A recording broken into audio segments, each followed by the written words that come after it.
குத்து விளக்கெரிய கோட்டுக்கால் கட்டில் மேல் மெத்தைன்ற பஞ்சசயனத்தின் மேலேறி கொத்தலர் பூங்குஜல் நப்பின்னை கொங்கை மேல் வைத்து கிடந்த மலர் மார்பா வாய் திறவாய் மைத்தடம் கண்ணினாய் நீ உன் மணாலனை எத்தனை போதும் துயிலஜா ஒட்டாய்கான் எத்தனை ஏலும் பிரிவாத்த கில்லாயால் తత్వమన్రు తగవు ఏలోరెంబావాయ్.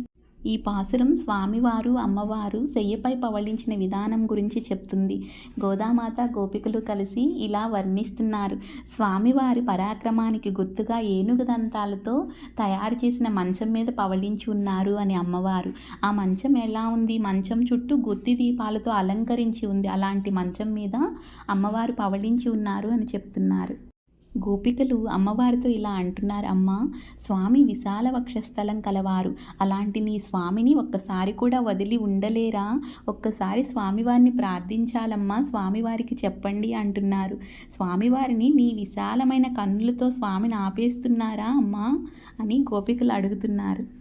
ఈ పాసురంలో అమ్మవారు స్వామిని పట్టుకొని ఆపుతున్న స్వామికి తన బిడ్డలపై ఉన్న ప్రేమని అమ్మవారు పరీక్షించడానికి స్వామివారిని ఈ విధంగా ప్రేరేపిస్తుంది అనే అర్థం వచ్చే విధంగా చెప్తున్నారు గోదామాత.